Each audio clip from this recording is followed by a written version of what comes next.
السلام علیکم ورحمۃ اللہ، لا حول ولا قوة الا باللہ، حسبنا اللہ ونعم الوکیل، یا حی یا قیوم برحمتک استغیث، لا الہ الا انت سبحانک انی کنت من الظالمین، ربنا آتنا من لدنک رحمہ وہیئ لنا من امرنا رشدا، اللہم صل علی محمد وعلى آل محمد وأصحاب محمد وأزواج محمد أجمعين إلى يوم الدين آمين. الحمد لله رب العالمين والصلاة والسلام على سيد الأنبياء والمرسلين وعلى آله وأصحابه أجمعين إلى يوم الدين. الحمدللہ آج 30 جولائی 2023 کو سنڈے کے دن بمطابق 11 محرم الحرام 1445 ہجری میں ہمارا یہ پبلک سیشن نمبر 105 منعقد ہونے جا رہا ہے۔ آپ کے یہ ریئل ٹائم سوالات پرچوں کی شکل میں میرے پاس آ چکے ہیں، انشاءاللہ انہیں ہم بعد میں ڈسکس کرتے ہیں۔ پہلے ایک کرنٹ ایشو کو ڈسکس کرنا ضروری ہے۔ محرم الحرام کے حوالے سے ہماری ویڈیو پچھلی دفعہ ریکارڈ ہو گئی تھی پبلک سیشن نمبر 104 میں، آلموسٹ 4 دن کے اندر 1 ملین سے زیادہ لوگ دیکھ چکے ہیں، لہٰذا اب اس کو تو دوبارہ سے موضوع بحث بنانے کی ضرورت نہیں ہے۔ باقی جو محرم سے متعلق جتنی بھی انفارمیشن ہے وہ مختلف اوقات کے اندر ویڈیوز میں ریکارڈ ہو چکی ہے، آپ کے پاس یوٹیوب کے اوپر کلپس کی شکل میں اور تفصیلی لیکچرز کی شکل میں، کوسچن آنسر سیشن کی شکل میں موجود ہے الحمدللہ۔ آج میں ایک کرنٹ ایشو جو آلموسٹ 8 سے 10 دن پہلے ایک ویڈیو اپلوڈ ہوئی، بریلوی مکتبہ فکر سے تعلق رکھنے والے ایک مفتی جو مناظرہ وغیرہ بھی کرتے ہیں، مفتی حنیف قریشی صاحب حفظہ اللہ تعالی، انہوں نے ایک ہمارے کامن دوست ہیں، جی ٹی وی کے اوپر اینکر ہیں، اویس ربانی بھائی حفظہ اللہ تعالی، ان کے آفیشیل چینل کے اوپر ان کے ساتھ ایک پوڈ کاسٹ ریکارڈ ہوئی جو اپلوڈ ہوئی آلموسٹ 10 دن پہلے۔ اس میں انہوں نے اینڈ پہ مجھے بھی مناظرے کا چیلنج دیا۔ ظاہر ہے وہ مناظر ہیں تو مناظر کی یہ عادت ہوتی ہے کہ وہ گفتگو کے اینڈ کے اوپر ایک آدھ اس طرح کی بات ضرور کر دیتے ہیں، یہ ان کے مزاج کا حصہ ہوتا ہے، اگرچہ انہیں خوب معلوم ہے کہ ایسا ہونا کوئی نہیں، لیکن پھر بھی ظاہر ہے کہ انہوں نے تو ایسا کرنا ہی تھا۔ جب مجھے پتا چلا تو میں نے سب سے پہلے تو اس ویڈیو کے نیچے جا کے کامنٹس کیے، وہ کامنٹس بھی ہم ریئل ٹائم انشاءاللہ ویڈیو میں ڈسپلے کروا دیں گے۔ اس میں میں نے اویس بھائی سے ریکویسٹ کی کہ آپ نے مفتی صاحب کا موقف لے لیا، اور میں تو وہاں پہ موجود نہیں تھا، میری غیر موجودگی میں میری تھاٹس کو، میری شخصیت کو ڈسکس کیا گیا۔ اب انصاف کا تقاضا یہ ہے کہ یہ ساری باتیں آپ نے مجھ سے بھی پوچھنی ہیں، تو انشاءاللہ تعالی میں بھی اس کا جواب دوں گا، پھر فیصلہ عوام کرے گی۔ اور اس کے بعد پھر میں نے انہیں فون کے اوپر تفصیلی اس ٹاپک کے اوپر ڈسکشن کی، تو انہوں نے ایگری کیا۔ تو میں نے انہیں کہا کہ آپ جہلم تشریف لیں، آن لائن کرنا چاہتے ہیں آن لائن کر لیں، جہلم آنا چاہتے ہیں تو جہلم آ جائیں، زیادہ بہتر ہے، ویڈیو کوالٹی بھی اچھی ہوگی ریکارڈنگ کی۔ تو انہوں نے کہا کہ محرم کے بعد میں انشاءاللہ جہلم کا پلان بناتا ہوں۔ تو اب وہ محرم کے بعد کس وقت آتے ہیں یہ تو ان کی مرضی ہے، لیکن ہم تو بس 10 دن ہی صبر کر سکتے تھے نا، اس سے زیادہ تو نہیں کر سکتے۔ اس کی وجہ یہ ہے کہ مفتی حنیف قریشی صاحب نے یعنی اسپیسیفکلی مجھے ٹارگٹ کیا ہے اس پوری ڈسکشن کے اندر۔ اب بریلوی مکتب کا حال یہ ہے کہ دیوبند اور اہل حدیث کے ساتھ جو ان کے اختلافات تھے وہ انہوں نے بھلا دیے ہیں، ان کو انڈر ڈسکشن ہی نہیں لے کے آتے، ان کی کفریہ عبارات کو ڈسکس بھی نہیں کرتے، اس ڈر سے کہ ہم اتنے محاذوں کے اوپر کیسے جنگ کھولیں، علمی جنگ۔ یہ اللہ کے فضل سے ہمارا حوصلہ ہے کہ ہم ہر ٹاپک پہ بات کرتے ہیں اور ہر کریٹیکل ایشو اس کے اوپر بغیر کسی کی پرواہ کیے ہوئے حق بات لوگوں تک پہنچانے کی کوشش کرتے ہیں الحمدللہ۔ مفتی حنیف قریشی صاحب نے جو گفتگو کی ہے، میں انشاءاللہ تعالی اس کو 7 علمی پوائنٹس کی شکل میں جو انہوں نے گفتگو اقوال زرعی ارشاد فرمائے ڈسکس کروں گا۔ ظاہر ہے میں تو انجینئر ہوں، تو آپ کو پتہ ہے میں بالکل اس کو کریٹیکلی چیزوں کو دیکھ کے بلیک اینڈ وائٹ میں جس طرح چیز لا کے سامنے رکھی جاتی ہے نا، میں پبلک کے سامنے رکھوں گا، اور پھر عوام الناس فیصلہ کرے گی کہ کس کا موقف قرآن و سنت کے مطابق ہے اور کس کا موقف جو ہے وہ قرآن و سنت کے منافی ہے۔ ایک شخص جو ہمیں بڑا سمجھ آتا ہے کیونکہ بڑے دلائل بولتا ہے، لوگوں کو انوائٹ کرتا ہے اور بڑی اچھی انجینئرنگ کر لیتا ہے، وہ کتاب ساری اس کے سامنے رکھی ہوئی ہے، لوگوں کو انہی کی کتابوں سے جواب دیتا ہے۔ انجینئر محمد علی مرزا صاحب جو دعوے وہ کر رہے ہیں اس پہ آپ کا کوئی جواب بنتا تو ہے؟ آپ کا کیا کہنا ہے؟ جو موقف جو رائے وہ دے رہے ہیں آپ کے حوالے سے اور پھر ایک پروگرام کو کوٹ بھی کر رہے ہیں، اس پہ آپ خاموش رہیں گے؟ جس چیز کو لے کر مرزا صاحب نے ابھی بوال کھڑا کیا ہے وہ یہی ان کی پرانی کسی پٹی چیزیں ہیں، صوفیاء کرام کے جو شدیات ہیں۔ تو صوفیاء کرام کا جس طرح داتا علی اجمیری ہیں، حضرت بایزید بستامی ہیں، جناب حضرت معین الدین چشتی اجمیری ہیں، اس قسم کی جو ہستیاں ہیں، تو ان کا اسلام کے لیے کام کرنا، ان کے ہاتھوں پر ہزاروں لوگوں کا اسلام قبول کرنا، یہ تواتر سے یہ چیز ثابت ہے۔ دوسری طرف ہے کہ ان کی کسی منسوخ ان کے نام پہ ایک کتاب ہے اور اس کتاب میں کوئی ایسی ورڈنگ ہے کہ جو قرآن و سنت کے یا تقدیس الہیہ یا شان رسالت کے خلاف ہے۔ اب ہمارے پاس ہوتے، ہمارے زمانے میں وہ ہوتے تو ہم ان سے جا کر پوچھ لیجیے آپ نے یہ لکھا ہے؟ اگر وہ کہتے لکھے پھر ہم کہتے یہ غلط لکھے، اور اگر وہ نہ مانتے تو ہم فتویٰ دے دیتے۔ اگر وہ کہتے لکھے پھر ہم کہتے یہ غلط لکھے، اور اگر وہ نہ مانتے تو ہم فتویٰ دے دیتے۔ اگر وہ کہتے لکھے پھر ہم کہتے یہ غلط لکھے، اور اگر وہ نہ مانتے تو ہم فتویٰ دے دیتے۔ ٹھیک ہے، لیکن اب چونکہ ہمارے پاس کوئی اویلیبلٹی نہیں ہے کہ بھائی ہم ان صوفیاء کو جا کر پوچھیں گے، ان سے پوچھیں کیسے، اب اس کے لیے ہم ایک اپنا موقف رکھیں گے۔ وہ کہیں گے پہلی بات یہ کہ یہ ان کے ملفوظات جو ان کی اپنی کتابیں بھی نہیں ہیں، ملفوظات میں آئی ہوئی چیزیں، یہ کسی رائٹر کی کچھ چیز ان کے ساتھ ڈال دی، اور اگر ان کی اپنی کتاب ہے تو اس کے لیے ہم یہ تعویل کریں گے کہ بھئی یہ شاید ان کی کتاب میں کسی کا ادراج ہو گیا ہے، یا رائٹر سے لکھتے ہوئے غلطی ہو گئی ہے، کاتب سے لکھتے ہوئے غلطی ہو گئی ہے، کوئی قرآن حدیث تو نہیں، ہاں تو یہ اس وجہ سے وہ لفظ غلط آ گئے، کسی چیزیں نہیں وہ آ گئی۔ تیسری یہ ہے یعنی ہم آگے بڑھ رہے ہیں کہ ایک طرف ان کی وہ شان ہے، وہ عظمت ہے، یہ عام بندے کے لیے نہیں ہوگا، ورنہ کل مرزائی بھی کہیں گے جی مرزے کے لیے بھی یہی لے آؤ، یا اور ہر قسم کا جو لطف اٹھے گا کہ جی ہماری کتابوں کے لیے بھی یہی تعویل کرو، ایسا نہیں ہو۔ اب ہم تیسرا پوائنٹ اہل سنت یہ دیتے ہیں، وہ کہتے ہیں کہ پھر اس کلام کی مناسب تعویل۔ مثلا میں آج آپ کو ایک پوائنٹ دے رہا ہوں، بڑا حیران ہوں گے، ایک بزرگ اسی طرح آئے تو ان کے سامنے کوئی بات ہوئی تو ان کا نام تھا صادق، تو انہوں نے کہا کہ مجھے سچا مانتے تو پڑھ لا الہ الا اللہ صادق رسول اللہ، تو بندے نے جناب پڑھ لیا، تو جو اس وقت کے بہت بڑے عالم بھی تھے، اللہ کے ولی بھی تھے، ان کے پاس گئے کہ وہ بندے نے تو یہ کلمہ پڑھا لا الہ الا اللہ صادق رسول اللہ، ہنس پڑے، نے کہا اللہ کے بندے وہ بندہ امتحان کے طور پر وہ دیکھنا چاہ رہا تھا کہ اس بندے کا علم کتنا ہے، یہ اصل میں تکلیف ہوئی ہے کلام کے اندر، اور یہ لا الہ الا اللہ رسول اللہ صادق کو مبتدا خبر بنائی اور خبر کو مبتدا بنایا۔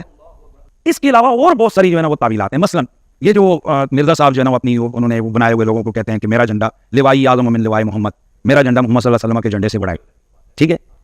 اب اصل میں یہاں یہ بیٹ پہ نہیں جا رہے کہ یہ صوفیاء ایک ٹرم کے تحت یہ لفظ بول رہے ہیں۔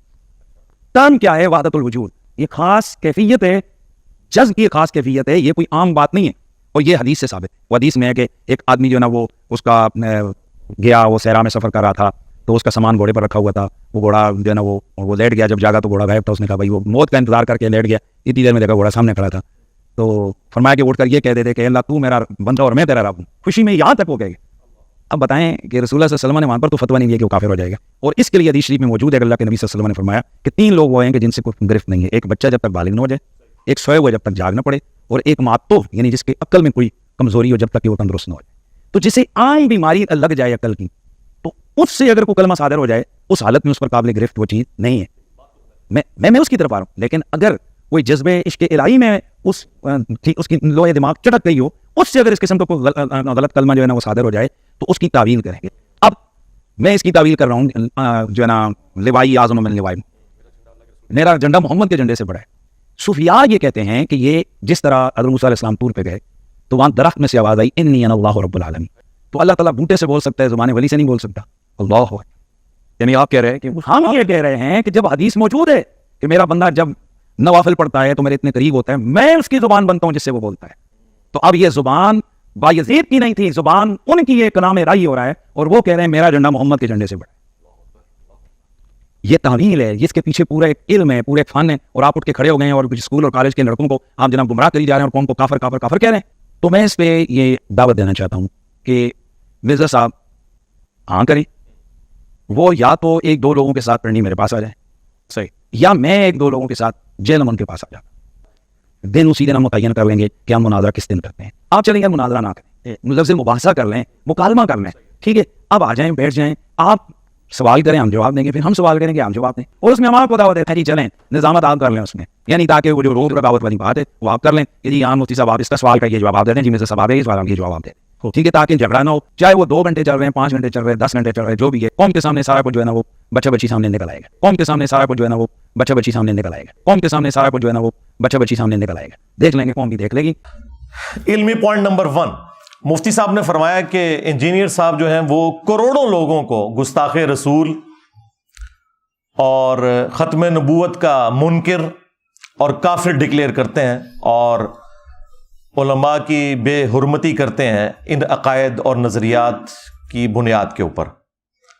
آپ اندازہ کریں وہ بریلوی جنہوں نے باقی تمام مکاتب فکر کے کروڑوں لوگوں کو گستاخی کے نیزے کی نوک پہ لیا ہوا تھا پچھلے 100 سال سے, آئیں نہ قابو میرے فرعون. ہاں, اب ان کو اس ہیٹ کا اندازہ ہوگا. جب تک بات دوسروں پہ تھی یہ انجوائے کرتے تھے, آج اپنے پہ بات آئی ہے تو اب یہ کہہ رہے ہیں کہ جی ہمیں گستاخ رسول اور ختم نبوت کا منکر کروڑوں لوگوں کو انجینئر صاحب کافر کہتے ہیں. میں نے آج تک نہ تو کسی کو کافر ڈکلیئر کیا نہ گستاخ رسول ڈکلیئر کیا, سوائے ان کے جو چشتی رسول اللہ کے قائل ہیں. اگر تم قائل نہیں ہو تو تمہیں فکر ہی نہیں ہونی چاہیے. جو لوگ قائل ہیں یہ ان کے لیے تکلیف والی چیز ہوتی ہے. جب تمہارا دعویٰ ہے کہ ہمارا یہ کلمہ ہی نہیں ہے, ہمارا کلمہ لا الہ الا اللہ محمد رسول اللہ ہے, اور انجینئر صاحب جھوٹا الزام لگا رہے ہیں, پھر کوئی تکلیف نہیں ہونی چاہیے. بس پھر عوام کو یہی بتایا کرو کہ یہ کتابیں ہم نے نہیں چھاپی, ہمارے بزرگوں نے یہ نہیں فرمایا, ہم نے مناظرے نہیں کیے, تاکہ عوام آپ کی شکل, آپ کی پرانی ویڈیوز کی شکل میں آپ کے سامنے رکھے کہ جھوٹ بولنا بند کرو. ہم نے جو جھوٹا دفاع کرتے ہیں نا صرف ان کے اوپر بات کی ہے, بزرگوں کے اوپر بھی بات نہیں کی ہے, ان کتابوں کی عبارتوں کے اوپر بات کی ہے. تو یہ بالکل ان کا جو الزام ہے یہ ردی کی ٹوکری میں پھینکنے والا ہے. اور پھر ان لوگوں کا اپنا حال یہ ہے کہ ان کے اپنے اعلیٰ حضرت نے حسام الحرمین کے اندر جب علماء دیوبند کے اوپر فتویٰ دیا تو انہوں نے نہیں لکھا تھا کہ دیوبند کے علماء کے کفر میں شک کرنے والا بھی کافر ہے. تو کروڑوں دیوبندیوں کو تو انہوں نے ڈائریکٹ کافر نہیں لکھا تھا کیا حسام الحرمین کے اندر, بلکہ لکھا یہ اسلام سے خارج ہیں اور مرتد ہیں. یہ بھی حسام الحرمین میں لکھا. اور احکام شریعت میں جب ان سے پوچھا گیا, یہ فتوے لکھ رہے تھے وہ, یہ نہیں ہے کہ راہ چلتے کسی نے ویڈیو کلپ بنا لیا تھا, وہ غصے کی حالت میں تھے. فتویٰ پوچھا گیا کہ بتائیں کہ یہ جو وہابی ہیں, اور پھر اس بریکٹ کو کھولا, دیوبندی, اہل حدیث, رافضی یعنی اہل تشیع, قادیانی یعنی قادیانی کافروں کو بھی اسی صف میں لا کے کھڑا کیا جہاں باقی فرقے تھے. نیچری یعنی نیچر میں ماننے والے لوگ, سر سید احمد خان کے, ان سب کا ذکر کر کے وہ بندہ سوال کرتا ہے کہ ان کے ذبیحے کا کیا حکم ہے.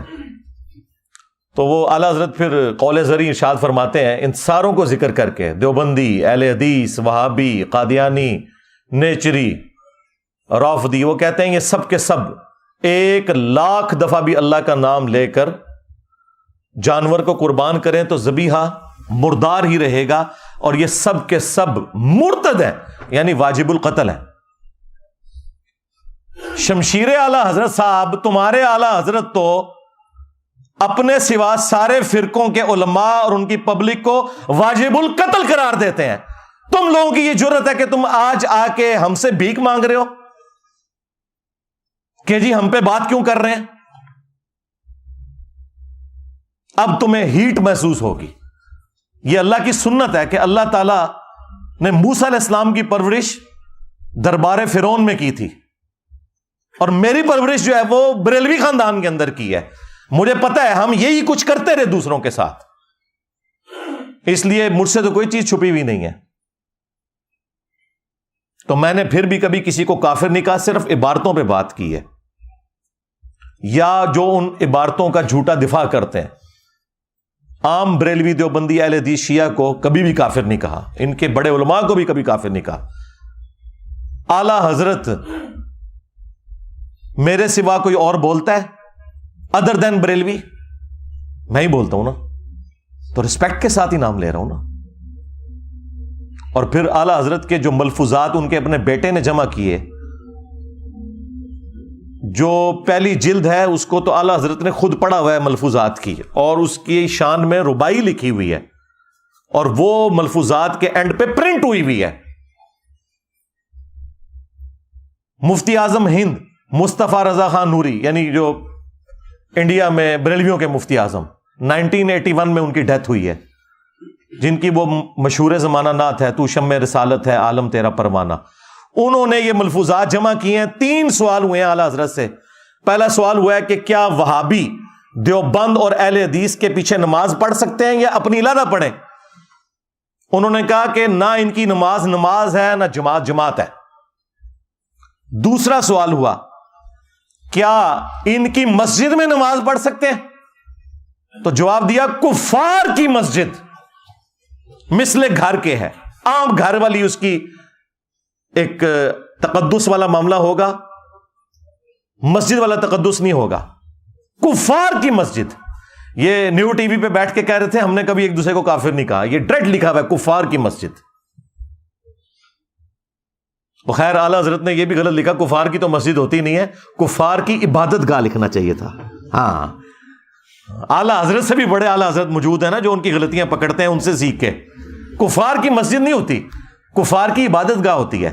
ورنہ قادیانیوں کو مسجد کیوں نہیں لکھنے دیتے یہ لوگ؟ اسی لیے کہ ان کا موقف ہے کہ وہ کافر ہیں، تو ہم انہیں مسجد نہیں لکھنے دیں گے، وہ بیت الحمد لکھتے ہیں. تو پھر یہ کیوں کہتے ہو کہ وہابیہ کی جو مساجد اور ان کو لکھا کفار کی مساجد، یہ لکھا کریں کفار کی عبادت گاہیں. اور تیسرا سوال ہوا اذان، تو انہوں نے کہا کہ نماز اور جماعت کی طرح ان کی اذان بھی باطل ہے. ہاں اگر اللہ کا یا رسول اللہ کا نام آئے تو آپ عز وجل و صلی اللہ علیہ وآلہ وسلم کہہ لیں، بس اس سے زیادہ کوئی اذان کا بھی احترام کرنے کی ضرورت نہیں ہے، نہ اذان کا جواب دینے کی ضرورت ہے.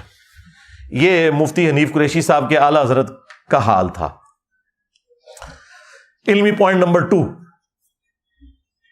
وہ کہتے ہیں کہ حضرت علی حجویری المتوفا 465 ہجری، حضرت باجزید بستامی المتوفا 261 ہجری، حضرت معین الدین چشتی المتوفا 633 ہجری، یہ وہ بزرگ ہیں کہ جن کی بزرگی اسٹیبلش ہے اور اس پر اجماع اور عملی تواتر ہے، اور ان لوگوں نے ہزاروں لوگوں کو کلمہ پڑھا کر مسلمان کیا ہے. لہذا اب ایک کام چک کے بھی رکھنا، تسی چپ رہنا ہے. یعنی یہ وہ اینڈ پہ یہی کہنا چاہ رہے تھے، کیونکہ ان کی بزرگی مسلمہ ہے.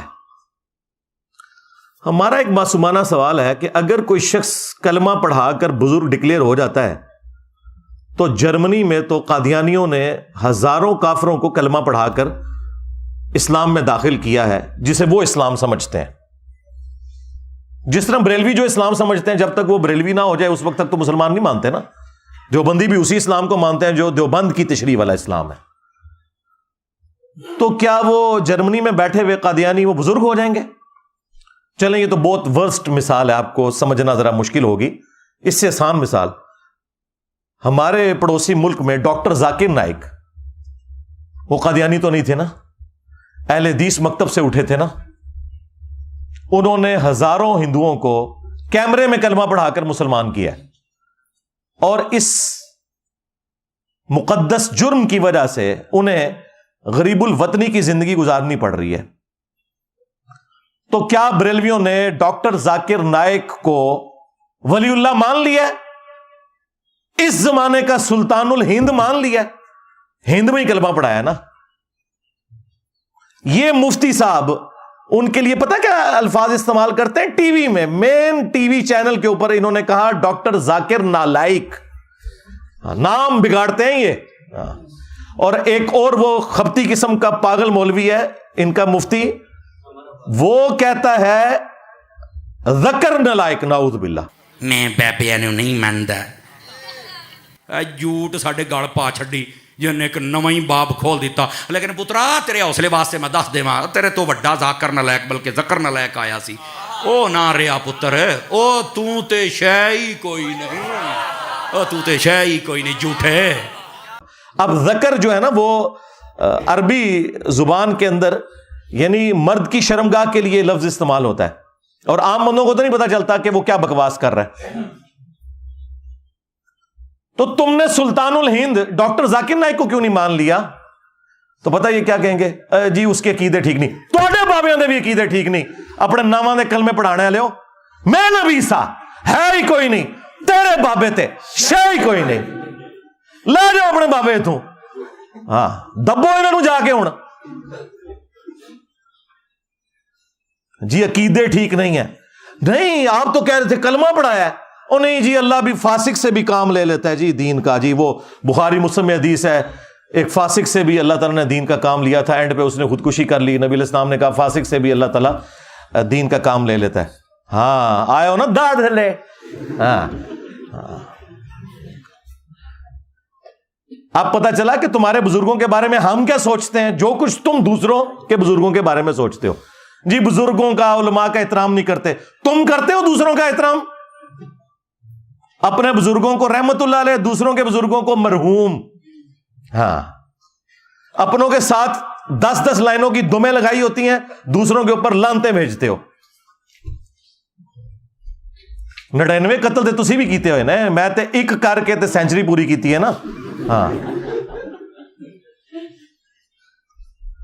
بڑا برا وقت آیا جی بریلویاں ہوتے، یقین کرو انہوں نے کدے سوچا بھی نہیں سی. بڑا ہی برا وقت آیا جی، جنہوں نے پوری دنیا نو گستاخ گستاخ گستاخ آج بھیک مانگ رہے ہیں. انجینئر صاحب ہمیں گستاخ کہتے ہیں، انجینئر صاحب ہمیں ختم نبوت کا منکر کہتے ہیں. ہاں تو آڈا علاج ہی میرے کول سی، تو انہوں میٹھی میٹھی گلا نہیں سمجھ آندیاں. ہاں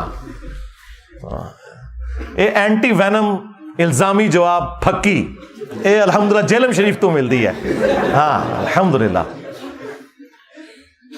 کتنی تمکنت ہوندی سی جی انہاں دی. نسدے جے ہن میرے نام تو بھی، میرے کلپس تو بھی، جنہوں نے باقی لوگوں کو گستاخی کے نیزے کی نوک پہ رکھا ہوا تھا. تو میرے بھائی یہ جب تکلیف خود کاٹنی پڑتی ہے نا پھر پتہ چلتا ہے. دوسروں کو اس طریقے سے ڈکلیئر کرنا بڑا آسان ہے.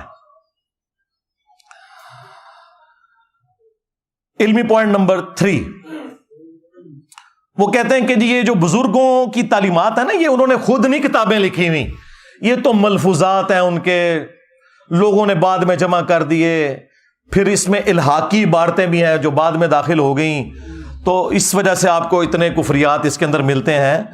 اور پھر انہوں نے ساتھ اس کے ایڈ کیا کہ اگر یہ بزرگ ہمارے زمانے میں ہوتے ہیں نا تو ہم انہیں سامنے بٹھا کے خود پوچھتے کہ حضرت یہ آپ نے بکواس ارشاد فرمایا ہے. ہاں بکواس ہی ہے نا، بکواس چھوٹا لفظ بول رہا ہوں، کفر بکا ہے آپ نے، یہ چشتی رسول اللہ والا کفر آپ نے بکا ہے. اور اگر وہ کہتے ہاں میں نے بکا ہے تو ہم ان پہ کفر کا فتویٰ دیتے. یہ مفتی صاحب نے کہا ہے ویڈیو میں کہ اگر یہ ہمارے زمانے میں آتے نا تو ہم ان سے پوچھتے کہ حضرت یہ آپ نے کہا ہے، ہم نہیں مان سکتے آپ نے کہا ہے. اگر پھر بھی وہ کہتے نا کہ ہم نے کہا ہے تو ہم ان پہ کفر کا فتویٰ دے دیتے. سرکار تو یہی تو بات میں بھی کر رہا ہوں، آپ نے مان لیا یہ کفریات ہیں. تو اس پہ میرا جواب یہ ہے کہ سب سے پہلے مجھے یہ بتائیں ان کی لیگیسی کون آگے لے کے چل رہا ہے، ان کی کتابیں کون پرنٹ کر رہا ہے؟ یہود و نصارہ پرنٹ کر رہے ہیں یا بریلویوں کے بزرگ آج تک یہ 700-800 سال سے گند سمیٹتے ہوئے آ رہے ہیں؟ پرنٹنگ تمہارے بابوں نے کی ہے. اگر تم لوگ سمجھتے ہو یہ کفریات تھے تو یہ کون سی دین کی خدمت ہوئی ہے کہ تم نے ان کے ملفوظات جمع کیے ہیں؟ نہیں جی جو بات قرآن و سنت کے مطابق ہو وہ آپ لے لیں، جو قرآن و سنت کے مطابق نہ ہو وہ آپ نہ لیں. کیوں بھائی جو قرآن و سنت کے مطابق ہے وہ تو پہلی قرآن و سنت میں لکھی ہوئی ہے، اینج کر کے کان کیوں پھڑنا ہے؟ نظر ادھروں رکھو اپنی کتابوں، لاؤ چوک وچ رکھ کے اگ، جن میں گستاخیاں لکھی ہوئی ہیں، اپنے ناموں کے کلمے پڑھوائے ہوئے ہیں تمہارے بزرگوں نے. نہیں وہ الحاقی عبارتیں ہیں وہ بعد میں شامل ہو گئی ہیں، پرنٹ کیوں کر رہے ہو؟ او جی ہمارے اعلیٰ حضرت نے تو فتاوی رضویہ کے اندر کہہ دیا تھا کہ جی اگر کوئی شخص یہ دعویٰ کرے کہ میں اللہ کا رسول ہوں تو اسے کافر کہیں گے. ایک کیڑی ایڈی پی ایچ ڈی گل ہے جڑی انہوں نے پبلک کیتی ہے، تو سارے نو پتا ہے. بڑا احسان کیتا ہے جی اعلیٰ حضرت نے امت ہوتے کہ دس کے کہ اگر کوئی کہ میں اللہ کا رسول ہوں نبی علیہ السلام کے بعد تو ہم اسے کافر کہیں گے. یہ جو نے کیا کڑیا ہے؟ اس سے پھر وہ کہتے ہیں وہ چشتی رسول اللہ والی ساری چیزیں فارغ ہو جاتی ہیں، کیونکہ اعلیٰ حضرت نے پھر اس میں یہ بھی کہا کہ چشتیہ کے بزرگوں کی طرف جو کتابیں ہیں نا یہ غلط منسوب ہوئی ہوئی ہیں، انہوں نے یہ باتیں نہیں کہیں. لیکن سرکار اعلیٰ حضرت بھی پھر میری داڑھ تھلے آ گئے. میں نے ان کو بتایا کہ بھائی فتاوی رضویہ میں آپ چشتیہ کے بزرگوں سے تو جان چھڑا لو گے، لیکن فتاوی رضویہ میں اعلیٰ حضرت نے ایک ایسی کتاب کی تعریف کی ہے، نہ صرف تعریف کی بلکہ کہا یہ رسول اللہ کی بارگاہ میں مقبول ہے. 7 سنابل، اس کے اندر بھی چشتی رسول اللہ نکل آیا ہے. اگر اعلیٰ حضرت کو پتا تھا کہ اس میں چشتی رسول اللہ لکھا ہوا ہے، اس کے باوجود اس نے تعریف کی، تو اعلیٰ حضرت گیا. اعلیٰ حضرت صاحب تسی گئے، اور اگر نہیں پتا چلا تو تیری بزرگی گئی. کہتے ہیں نا غوث وقت ہے، دلوں کے حال جانتے ہیں. وہ سارے غوث فارغ ہو گئے 800 سال تو کسی نے پتہ نہیں لگا کی کوڑ لکھے ہے تھوڑی کتاب اندر. تو اعلیٰ حضرت بھی مجرم ہے، کیونکہ انہوں نے حشت بہشت کو اگر فراڈ کہا ہے نا تو 7 سنابل کی تعریف کی ہے، اور تم لوگ تو حشت بہشت بھی چھاپ رہے ہو اور 7 سنابل بھی چھاپ رہے ہو. لہذا چشتی رسول اللہ اعلیٰ حضرت کے کھاتے میں ڈل گیا. سیدھی سی بات ہے، اعلیٰ حضرت کو کوئی اس حوالے سے ہم چھٹی نہیں دے سکتے. اور تفنن کے لیے میں عرض کروں گا پھر کہ اعلیٰ حضرت پھر اسے مانو کہ جس نے اتنے 100 سال بعد تمہیں بتایا کہ تمہارے بزرگوں نے کتابوں میں کیا گند گھولا تھا اور تمہارے بزرگوں نے کیا کتابوں میں گند چھاپا تھا. یہ تو جس نے بتایا نا اسے پھر اب اعلیٰ حضرت مانو، اور ٹائم قیامت تک ہے، مننا کو نہیں تسی. ہاں لیکن آپ کے عوام مانیں گے انشاءاللہ تعالی. علمی پوائنٹ نمبر 4، وہ کہتے ہیں کہ جن کی بزرگی مسلمہ ہے، اسٹیبلش ہے، ان کی اس قسم کی جو گستاخانہ باتیں ہیں نا اگرچہ ہے کفریہ ہیں، لیکن ان کو صوفیاء کی شطیحات کہا جائے گا. شطحیات کا مطلب ہے بونگیاں. پنجابی میں اس سے بہتر کوئی ترجمہ ہو ہی نہیں سکتا. یعنی کسی شخص کو ہوش نہ ہو کہ وہ کیا بول رہا ہے. تو صوفیاء اللہ کی محبت میں اتنے مست ہو جاتے تھے کہ انہیں اپنی ہوش نہیں رہتی تھی، اور اس کی وجہ سے وہ یہ کفریات بک دیتے تھے. اگرچہ یہ بکتے جو کچھ تھے وہ ہوتا کفر تھا، اور وہ کہتے ہیں اگر یہی بات کوئی اور کہے جو بزرگ نہ ہو تو ہم اسے کافر کہیں گے، لیکن بزرگ کو چھوڑ دیں گے. دیکھ کیسی 2 نمبری. یہ سیم کام پیر میر علی شاہ صاحب نے کیا ہے. ہاں انہوں نے تحقیق الحق جو کتاب لکھی، اس میں انہوں نے جب غلام احمد قادیانی دجال نے یہ اعتراض کیا نا کہ چشتی رسول اللہ لکھا ہوا ہے، انہوں نے کہا کہ ان کی بزرگی تو مانی ہوئی تھی، تم اگر پڑھواؤ گے نا کوئی ایسی بات تو تمہیں ہم کافر کہیں گے. وہ تو ایک خاص حالت میں انہوں نے یہ بات کی ہوئی ہے، ان کو ہم کچھ نہیں کہیں گے. اب پتا چلا کہ قادیانیوں کے سہولت کار کون ہے. جس طرح وہ انڈین فلموں میں اور ہالی ووڈ کی فلموں میں اینڈ میں آپ کو پتا چلتا ہے نا کہ وہ بیچ میں سے سارا ماسٹر مائنڈ وہی نکلتا ہے بندہ جو کہ اس کے خلاف ساری جنگ کر رہا ہوتا ہے. یہ بھی سارے ماسٹر مائنڈ خود ہیں. آج تک انہوں نے کبھی گستاخانہ عبارتوں کے خلاف کوئی دھرنا دیا ہے، لہذا یہ کوئی بھی ختم نبوت کے اوپر کام نہیں کر رہے. ختم نبوت کام وہ ہوگا جو چشتی رسول اللہ اور اشر علی رسول اللہ کے خلاف ہوگا. یہ صرف اینٹی قادیانی ہے. ایک چھوٹے سے طبقے کو انہوں نے پکڑا ہوا ہے، اور اپنے بلنڈر جو اس سے بڑے ہیں. بڑے آپ سوچ رہے ہوں گے کیسے؟ اس لیے کہ بھائی غلام القادیانی نے جو کچھ کیا وہ آج تک گالیاں کھا رہا ہے، اور جن کے بزرگوں نے کلمے پڑھائی ان کو رحمہ اللہ کہتے ہیں. بزرگی ان کی ڈکلیئر کر رہے ہیں. اس نے تو اپنے آپ کو امتی نبی کہا تھا، انہوں نے ڈائریکٹ اپنے آپ کو نبی کہا. تو بڑے مجرم تو یہ لوگ تھے، اور الٹا یہ بزرگیاں ویل کر رہے ہیں. تو کہتے ہیں شطحیات، بونگیاں. اب یہ جو ان کی بونگیاں ہیں ان کے لیے وہ کہتے ہیں کہ جی ہم آپ کو دلیل دیں گے قرآن و سنت سے. انہیں پتا ہے کہ ان کی تو بات کوئی نہیں مانی جانی، تو قرآن و سنت سے ہم کوئی دلیل پیش کریں. جو میں کئی ایک ویڈیوز کے اندر ان کے دلائل کا رد کر چکا ہوں. سب سے بڑی دلیل یہ دیتے ہیں کہ جی وہ صحیح بخاری کے اندر تعلیقاً ایک روایت موجود ہے مولا علی علیہ السلام کا قول، جس کی پوری سند سنن ابن ماجہ کے اندر موجود ہے، کہ نبی صلی اللہ علیہ وآلہ وسلم نے فرمایا 3 لوگوں سے اللہ تعالیٰ نے قلم اٹھا لیا ہے.